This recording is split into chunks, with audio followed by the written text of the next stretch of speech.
Well, thank you, Katie. It was lovely to be here. And I posted recently about this event at the Yarmouth History Center. And my comment was, well, what is history? How does history and poetry overlap? Come and find out. And of course, history and story comes from the same root as history. So the narrative, I think, it's built in history. Whatever you're telling, whatever story you're telling is something that is part of history. Of course, the difference between what gets put in history books and what we write in poems or memoirs or even novels is very different. It's the personal as opposed to what somebody thought was important enough to put in a history book, right? So those are kind of the angles I'm looking at as I read to you tonight. The book, which I don't even have a copy up here, I changed my whole way of presenting. I didn't bring my book with me. But the book focuses on Waterville, including a number of street addresses. And these street addresses are actual places where family members lived. So the first poem I'm going to read is 12 Gold Street, which was very important on my mother's side of the family.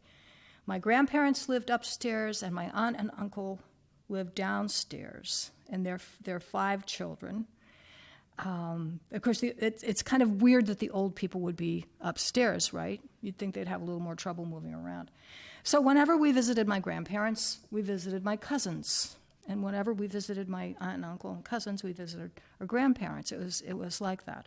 So this first poem introduces you to the girl cousins. And the girl cousins play a kind of thematic role in this book. So I'm going to read 2 girl cousin poems. This first one is 12 Gold Street. And you'll see there's a little bit of actual written down history that somebody wrote articles about, and you could look it up in any history book. You'll see that that's in here too. 12 Gold Street. Upstairs apartment, creaky floors, tilted toward the church across the back alley, scent of pipe smoke and lavender. The 4 of us, girl cousins, pack up dishes 2 weeks after Meme's death and 1 week after the president was shot. Everyone else downstairs at Aunt Dot's, our mothers making soup from the Thanksgiving turkey, boy cousins and uncles in the front room with TV and checkerboard. Too many of us all together, and yet we always fit around this table, filled now with the dishes we are wrapping in newspaper and handing to Jane, who nests them into boxes, her lips fire engine red. Her heels kicked off as she sits on the throw rug, skirt billowing, a queen on her little island. Bea and I in our school jumpers and knee socks, tea in flats and a blue sweater I love, though it will be years before I learn the word cashmere. Rain rattles the windows, voices rise from below, and we are, all of us here in this house, as though everything is the same. But I don't know where these embroidered towels will go, or the sampler full of tulips, or the tea cozy crocheted with little red hearts, as the church bells ring for Friday Mass, and Jane gives us bazooka gum, and T lets us try on her pink lip gloss. Meme's plates won't turn up again until 40 years from now, when Bea and I empty our mother's trailer to find them wrapped in news of assassination.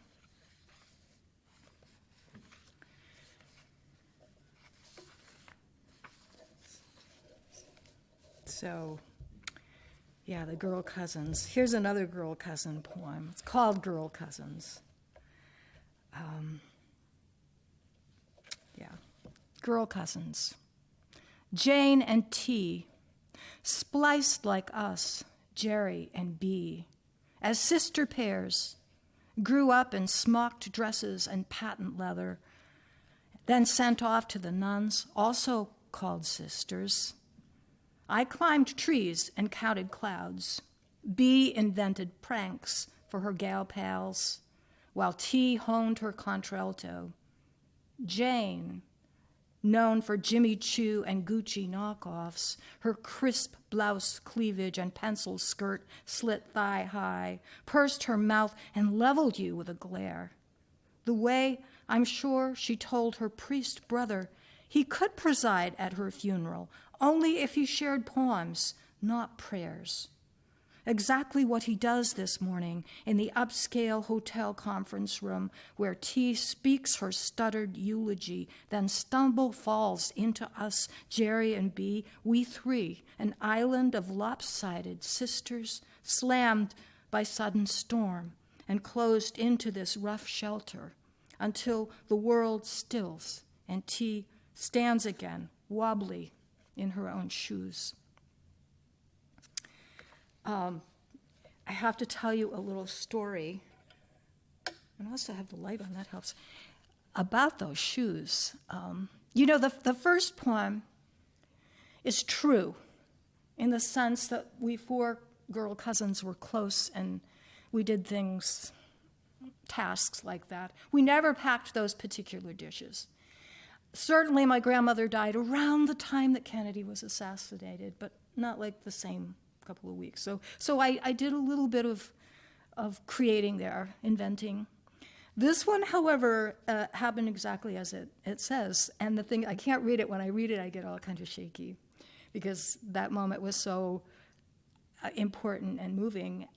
The thing about the shoes is that T and Jane have the same size.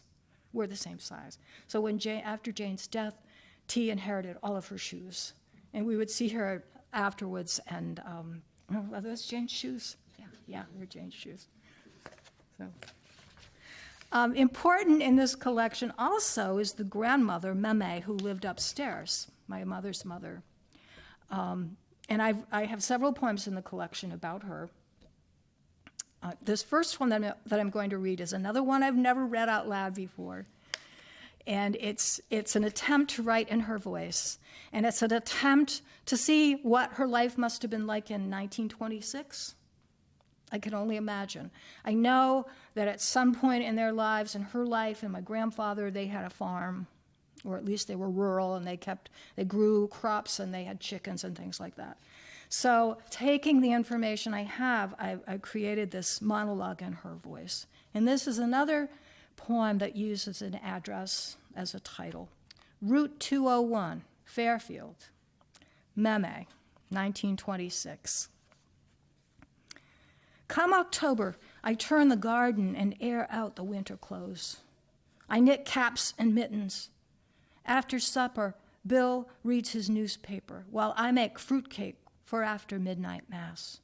In January, I sew new curtains and linens. I like to make the lace and sell it at Easter Bazaar. I save a piece for one of the girls' dresses. It's so pretty. When the snow's deep, I start planning. A new raised bed, more roses. I've loved roses ever since Papa first grew them heritage pinks. Before you know it, we're planting again. Bill and the boys in the potato field, Dorothy and Aggie and me put in the herbs, squash, beans, and all the flowers. Makes me think of Papa's farm, all this plenty. He'd be proud of the 7 children, 8 if you count our little Abraham we lost all them years ago. Come August, I put up tomatoes and pickles, patch school clothes, and make a poultice for Bill's sore shoulder. It's true, a woman's work's never done. But sometimes on a still afternoon, when the crows rummage around in the pines and the laundry's hung and Dorothy's watching the baby and everything holds its breath, I go on out to sit by the creek, take off my shoes, and wade that clear, cold water. I can hear the wind shiver then, and the children splashing from far away. The other thing I've done to my grandmother in this book is to make her a goddess. Talk about revisionism. You know, she was a typical Franco-American meme with limited education, skilled, enormously skilled with her hands, whether it was cooking or sewing or quilting, whatever. But she was quiet. She never voiced an opinion. And she did what she was told, probably by Pepe, by her husband, and maybe then later by her sons. I mean, who knows? She did what she was told. She obeyed. So I created a goddess in a couple of poems. Her maiden name was Dulac, which means of the lake. And in this poem called Ancestress, she is the goddess of the lake. Note the different tone. Ancestress. Girl, such a small someone, sits as she's told, while I, at her age, kept my foot in the door, comma hooked and ready. My aversion to stillness a curse, or so they said, and taught me to tame my hands for thin work. I window sat, tatted backwoods French, and stitched maps to far-off coves. Now I add to mère, to grand-mère, my other names, Superior, Victoria, even Great Bear. I leave her all my depth and live in that girl's mirror, tail stopped, waiting.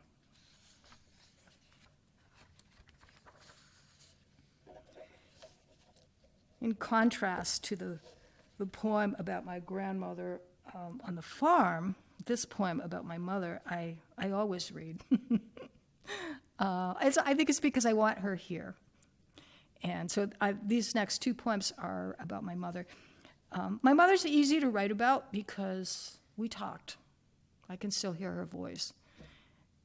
And the other thing you probably got from 12 Gold Street is the French-Canadian Catholicism link. And so the church figures quite a bit in this book. So this poem is called Communion.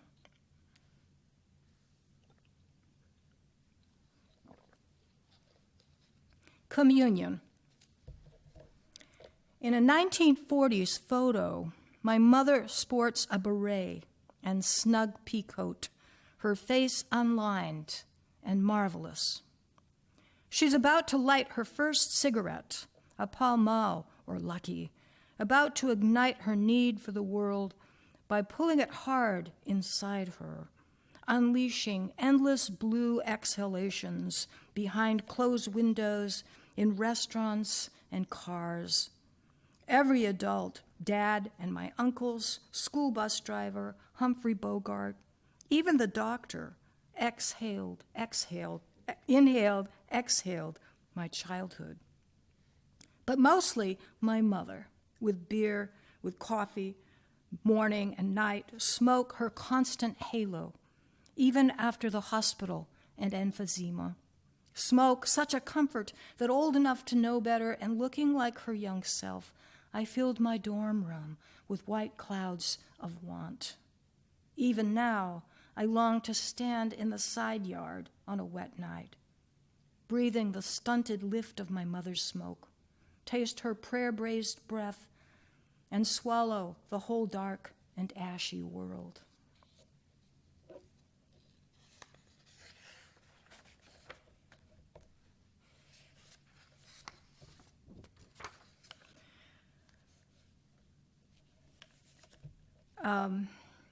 My grandmother was very religious. Her generation, I guess, was. And after all, her oldest daughter became a nun, went into the convent at age 15 and died there at age 90-something, right? So there was a great reverence in my grandmother. My mother, I think, tried really hard to do that. And to a point, she was religious. Certainly, in her later years, she had these little statues of saints and holy pictures, and she would tell me, oh, pray to this saint, or pray to that one. And memorably, once I was trying to sell my house, and this was the house on Cash Street, right? And I was worried about it, and she said, well, you know, St. Joseph is the patron saint of real estate. and she said, all you have to do is take this little statue and plant it in the earth and say a prayer, and you'll sell your house. And I'm like, yeah, right, Mom. I did it, though.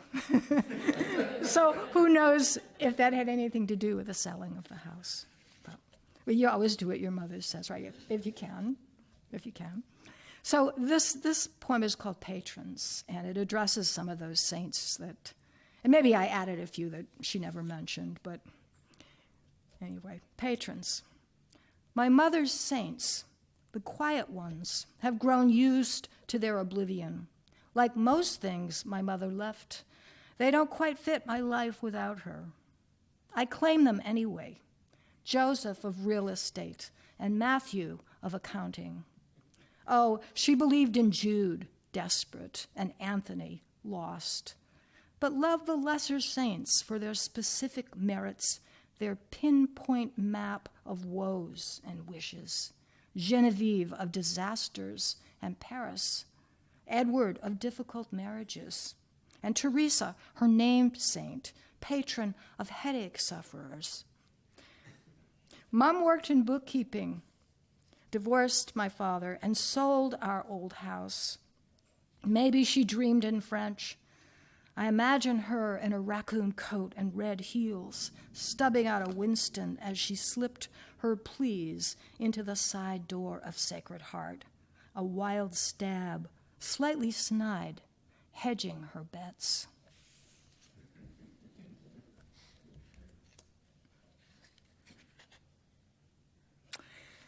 Oh, here's another poem I've never read. So the title of the book is Self-Portrait as Homestead. And that's a title that came late in the process of putting these poems together. But it was a really good choice because it gave me the idea of having the poems with the address titles, which I think is very grounding, very concrete. And it gave me a real center. I mean, what, after all, is a homestead? What is a homestead? Well, it's more than a home. It's more than a house. It's this notion of belonging. And also, there's a little bit in there about homesteaders and settlers going out and mapping their way. So this poem here, which originally was called Hard Breathing, and this moves over to my father's side. His homestead, his parents' homestead was 20 Moore Street, and we'll get to that in the next poem, where 12 children were raised. This is a little house. We've been there. We've walked by. It's a little house. 12 children were raised there. And they were, a lot of mill workers in that group and day laborers and things like that. So this is called Homestead. You walk the ends and starts of June, breathe lilacs and salt marsh, car-spewed toxins, last year's rumor of heat. Somewhere factories unmake still, lungs, backs, hands, like those boom time pulp and loom, hard-breathing jobs your ancestors, glad for good sweat and strain, inhaled dirt and weed killer, breathed smokestack and cigarettes, work-paid mortgage, happy for overtime, split shift, side by side, father-son, steady paycheck, girl, your aunt, in the back room breathed cotton lint, 2 decades. All of them makers of their own lives, like Renaissance painters, breathing, tasting paint, the whitest of whites, everlasting clabbered white, chipped, sweet-smelling lead, breathed pot roses and lavender, cut grass and clover, inhaled after-shift laughs and stories, exhaled, brothers, father, your aunt with the X-sized lung in the too small, paid-for house, everything earned with the dangerous work of breathing. Even now, somewhere, a grandfather and uncles inhale tomato vines, watered scent rising, play cribbage in the cool, moth-soft dusk, breathe easy what you've always breathed, grief and goodness, alveoli enfolding detritus and duff in delicate plackets, pit-scarred like the wind-burned faces of far-gazing pioneers.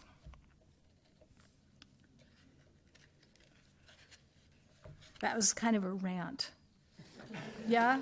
It's kind of a rant because it just goes, there's almost no punctuation in it, which is how I was feeling when I wrote it. You know, sometimes that happens. You just start writing an emotion and it goes, right?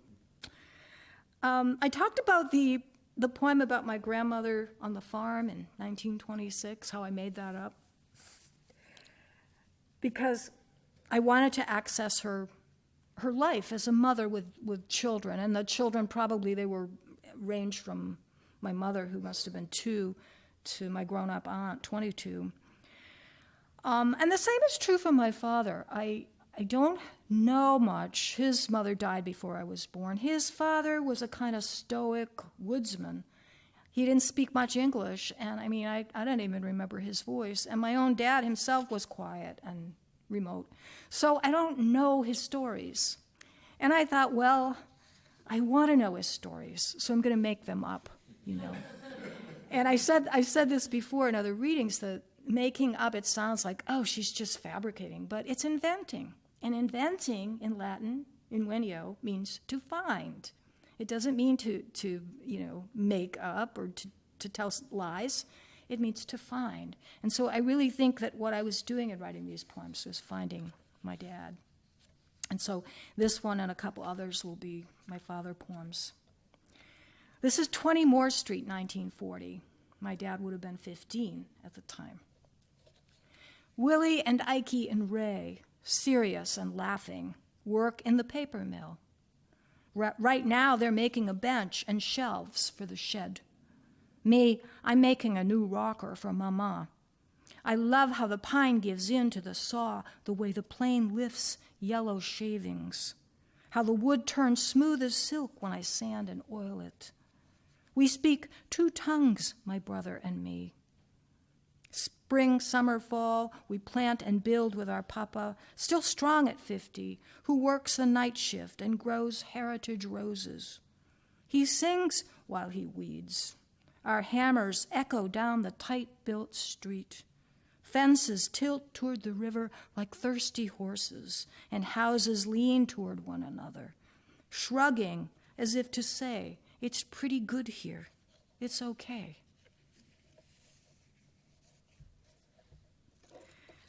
In my search for my father, we all knew that he fought on Iwo Jima. But of course, like most World War II vets that I've ever heard of, he didn't talk about that. He didn't talk about it. And at the 50th anniversary of Iwo Jima was 1995, and he was interviewed for the Morning Sentinel.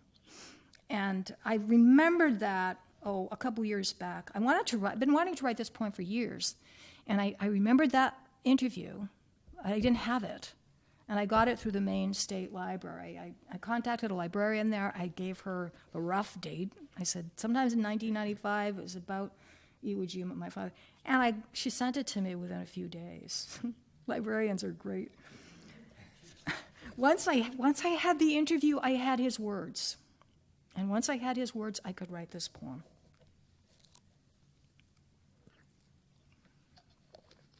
My father on Iwo Jima.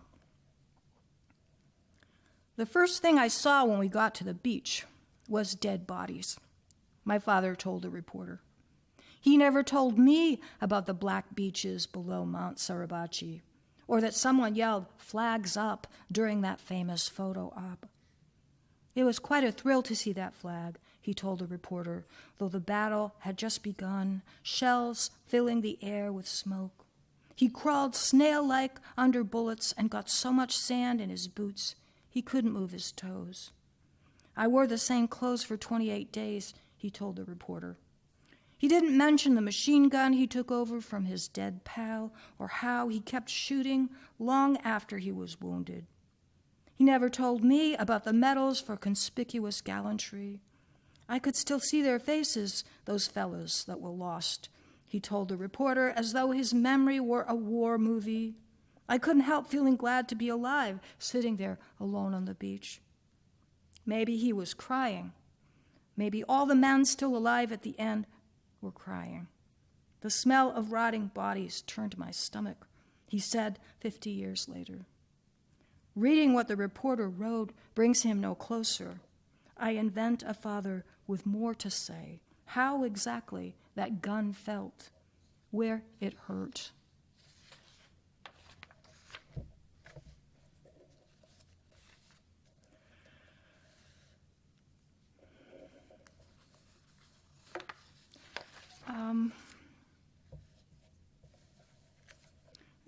This poem I wrote a couple years ago, and also about my father. I was taking a workshop, and I forget exactly what the prompt was, but it was something about odes. And so I wanted to write about him, another poem about him, so this is Ode to My Father's Body. And I don't think there's anything I need to explain. He was, of course, bilingual. His first language was French. That comes up in here. And I don't think anything else that you won't get from the poem.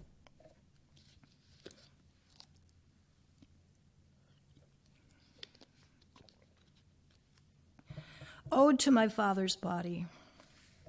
I lose my way in the low-note harmonica of my father's absence and unfold the map of his body in the big window of his barber shop at the corner of Summer and Gold, where he, slow, stood all day, poised to conduct the corral, clip, clip of his trade, shears, razor, hot towel, talc, brush and tonic, Red Sox radio.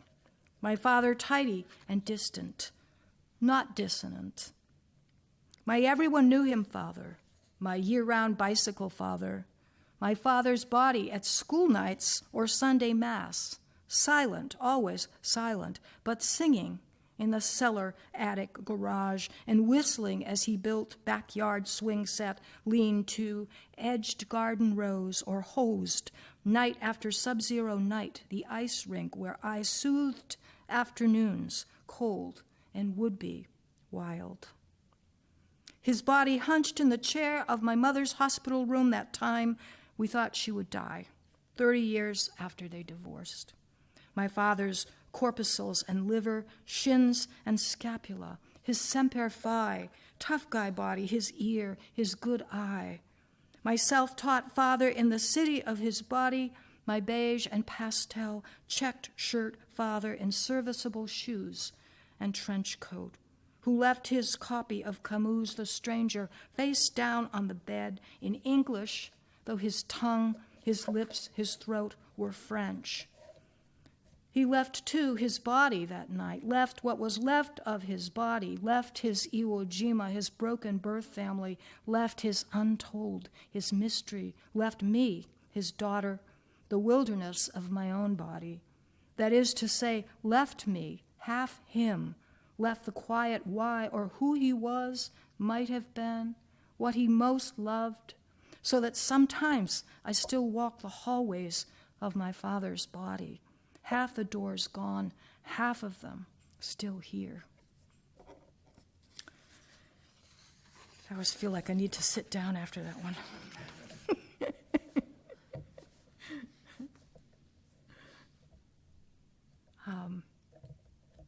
So I've got just a few more. This one is another one, a new, you do a few readings and you decide, I can't keep reading the same old. I got to read some new ones. And this one I haven't read, or maybe just once.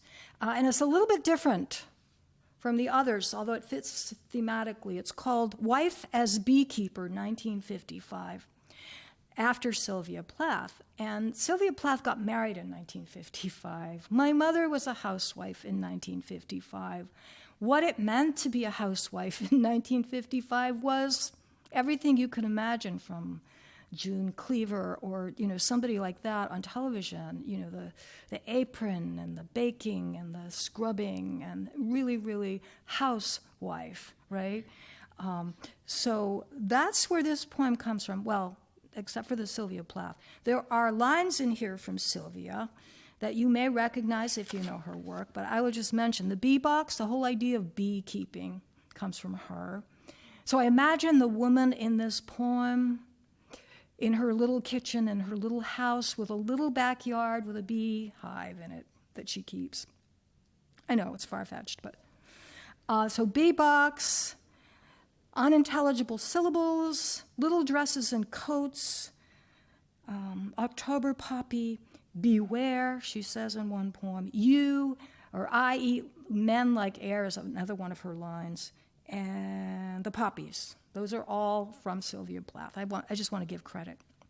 Wife as beekeeper, 1955, after Sylvia Plath. You surround yourself with boxes, Lady Clairol, maxi pads, an empty bread box. You live with the hum, thrum, wild sum of buzzing. Bee box with a painted face. You peek through the vents, there's a grid, and a girl winters at the heart of the box. Such a loud organ spilling. You almost hate the unintelligible syllables. You paint your kitchen white. Once you smiled from the squares of photos, beauty on the beach, pin-up brunette. Now you wear a slip and low heels, Playtex girdle, magenta lipstick, the seams of your stockings straight. In your own square room, you make little dresses and coats. You love this tiny place, the weight of the house, what you always wanted, to be a perfect line on the page. Your mouth opens like an October poppy. Beware, you almost chant. You once ate men like air. No one cares. The box is a cradle. The house swaddles. You plant more poppies, more tulips. The bees hiss honey and venom.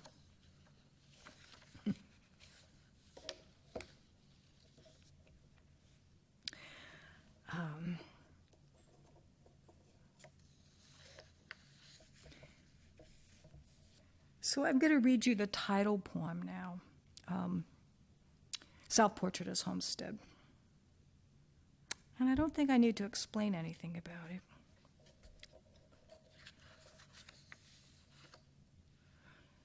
You take a good look, something you've been avoiding all these years, your skin a kind of peach stucco, the hallway blurred with clutter. You glue and staple each shingle. Each summer, add magenta, cerise, apple.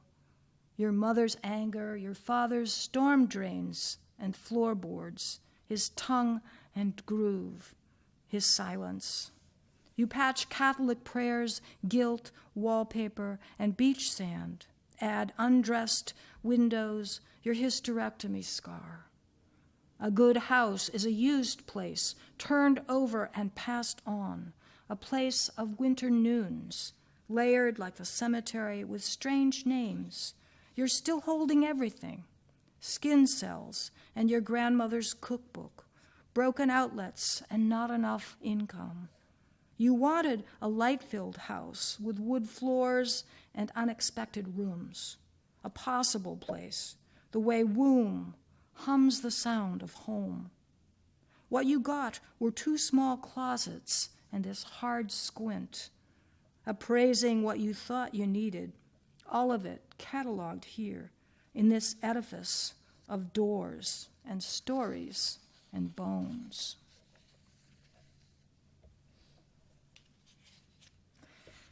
That originally was the closing poem in the collection, which is a good place for a title poem, sort of wrapping things up.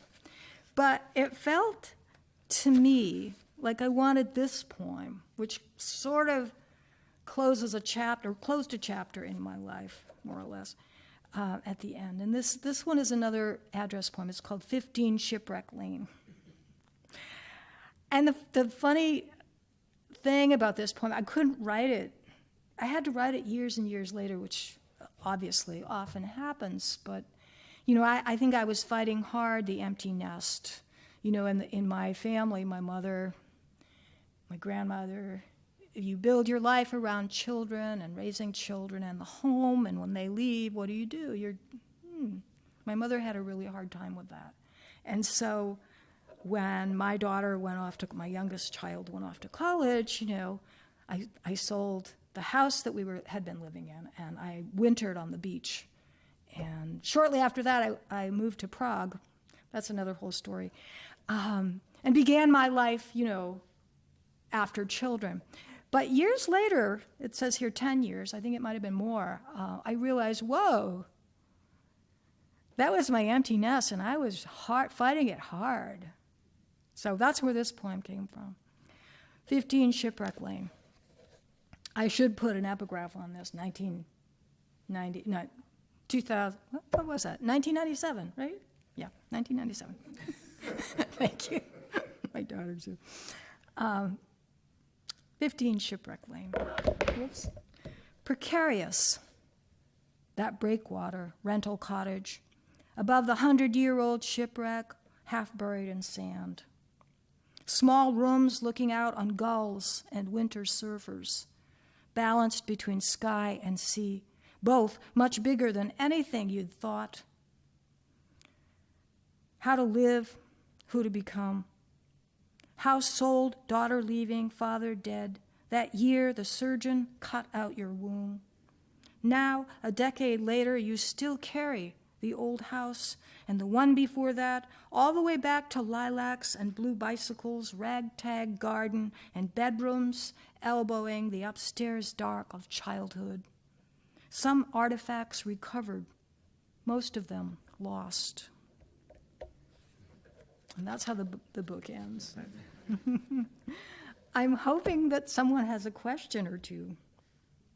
And I'm going to excuse myself for just a minute to get the book to show you, because I don't know why I didn't do that.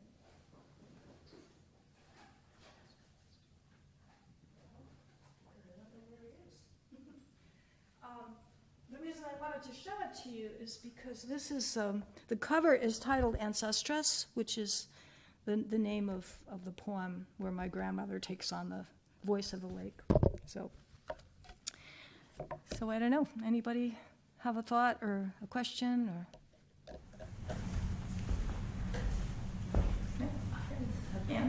Well, when I was listening to some of the poems that you wrote about your father, especially My Father's Body, I was just thinking how lucky your parents are that they had a poet as a daughter, because the tribute to them in your words is so lovely and enduring, because you put it in the books. Yeah, and my mother did see the first book, chapbook that I published. She did see that, and her first thought was to correct me about some details that I got wrong. But then she said, "Oh no, sorry, I shouldn't do that." And but I'm very happy that it feels good to be able to do that at this stage of my life, to be able to memorialize. And just another history. My Waterville event, which took place at the Green Block Center, Green Block and Studios, you know where it is. My brother and sister both came, and they had never been to a poetry reading. They've never been to one of mine, but they'd never been to a poetry reading, period. So that was very moving to read for them. And now they are selling my books. They're buying them to give to cousins and children, and so that's very nice. That's very gratifying to me. Yeah. It is, in a way, like not a photo album, but, ending as I did on the idea of artifact. I mean, I think a lot of these poems are artifacts. They're retrieving memories and making them into something so that you can remember, even if you fudge the details. So, yes. So I know you mentioned a lot about inventing kind of who you thought your grandfather, your grandmother, your father was. Yes. You found that kind of gave you, I don't want to say a conclusion or resolution with them, but do you find that it kind of rounded out your relationship with them instead of feeling regret or resentment towards that silence or lack of communication? That's a wonderful question. Yes, and of course they're all deceased, so it's not like I could go back and talk to them after the fact. But yes, it is like talking to the dead, and I think all of my poems that recreate or invent are very, very respectful. I could take my father to task for not being a better dad, for not talking to me. But instead, I chose to enter his space. And, you can do that when you're older, I think. All your bitterness kind of goes away. And so putting him into that house and putting him on Iwo Jima, yeah, it was very healing for me. And I don't think I thought of it that way. So thank you for the question. The great question. Yeah, sure. Don't you think dads of that era were like that? They went out, they earned the money, they came home, you stayed away from them so they could relax and so forth. And particularly a girl with her father. It was that way in my family. I really didn't know my father. Yeah. I think I know that. I must have read something that you wrote, because I think I know that about you. And my husband got to know him better than I did. Yeah, my brother, of the three of us, my brother is the one that got to know my father best, I think, for that reason. I think you're right. I think there is a kind of way that, especially certain cultures. But it does no good to resent. I mean, I think that's what they thought they were supposed to do. That was their role. Yeah. Or, people carry damage in different ways. And I cannot believe that my father, who was in Iwo Jima when he was 19 years old, was not scarred for life by that. How could he not be? Everyone dying. He lived. And you never talk about it. You just carry it. I mean, I can't believe that did not alter him. So. May I ask what mills your relatives worked in? I'm sorry, what? May I ask what mills your relatives worked Yes, in? the women all worked in Hathaway. Yeah. And the men probably, would it have been, well, it wasn't Scott paper back then. That's right, it's Hollingsworth. You're right. Yeah, that's right. Yeah. It's great to have you here. If you were lucky. If you were lucky, exactly, if you were lucky, you got a job there. My sister, who finally divorced this man after 46 years, her husband worked at Sappi and, I don't know, Norwich or someplace out there. And that was the greatest thing. He had a pension, it was the greatest thing. It destroyed his knees, but, It was good money. It was good money. It was a steady paycheck, and it was a good paycheck. Yeah.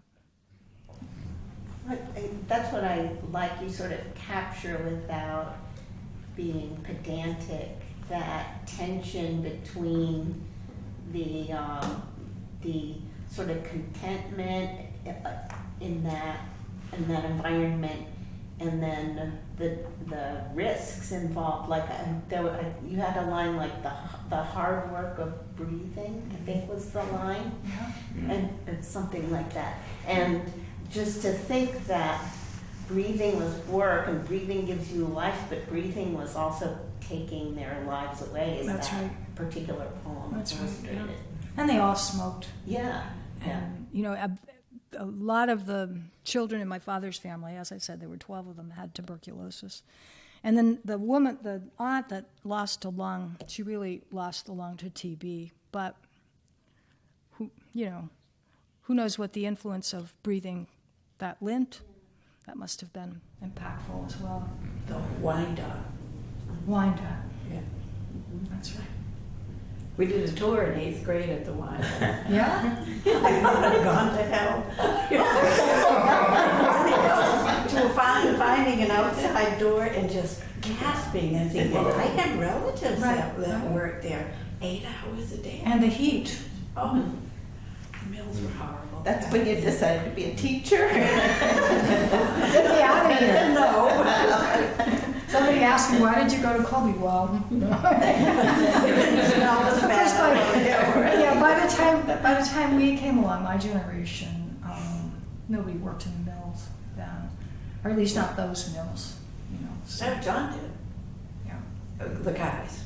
The Kais, that's true. The Kais was still paper plates, Right. right? Chinette. Chinette, that's right. I was going to ask you, since we're talking about Waterville life and the mills, so forth, and Colby, what did it feel like to you to grow up in Waterville and then go to Colby? Oh, it was the weirdest thing in the world. It was weird. I mean, I would not admit that to myself at the time. Of course, I wanted to go away from home. Every kid does, right? Get out of high school. You want to go away if you possibly can, but the circumstances did not allow that. And I was lucky because I was able to live on campus, and that separated a little bit, but not enough. Not enough, you know. And so it was hard.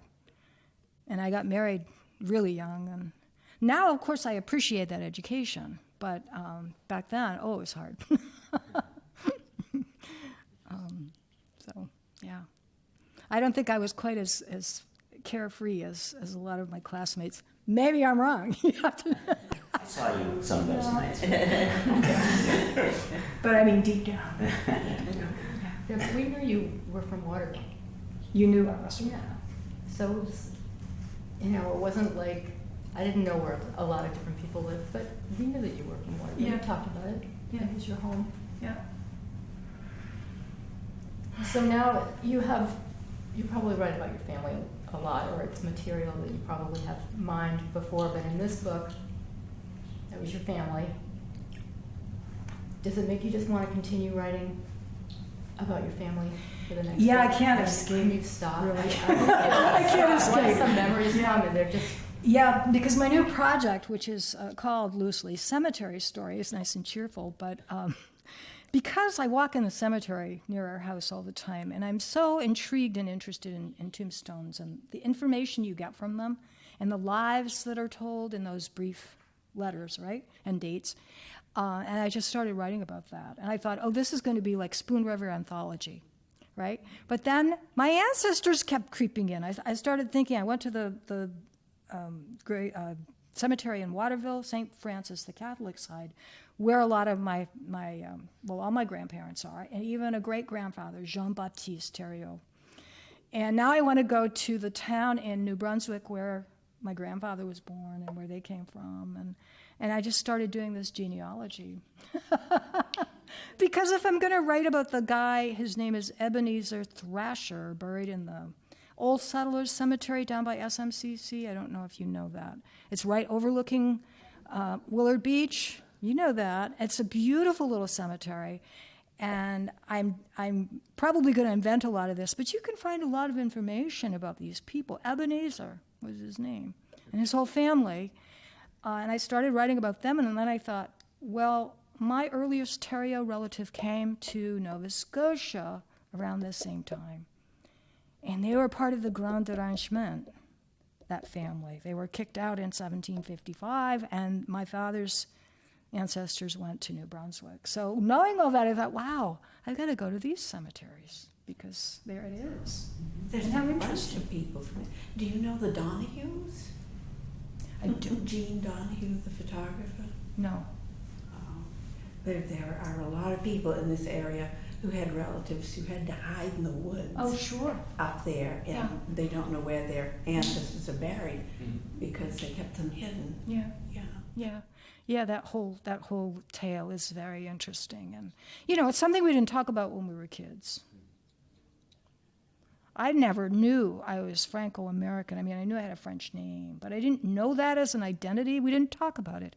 And I look at my third grade picture that somebody posted online, and I'm looking at every little face, and there's a Giguère and a Hibert and a Chassé and all of Vigu and all of us, but it was never a topic of discussion. We didn't. That's because Waterville was progressive. In Winslow, we knew who was French Catholic and who wasn't. And it was I could line them all up in my classes. well, we were all French. We were all Catholic because this was Sacred Heart School. But we were all French as well. I mean, most of us. So anyway, what great questions. Thank you, and thanks again, Katie, for having me. What a delight. Thank you.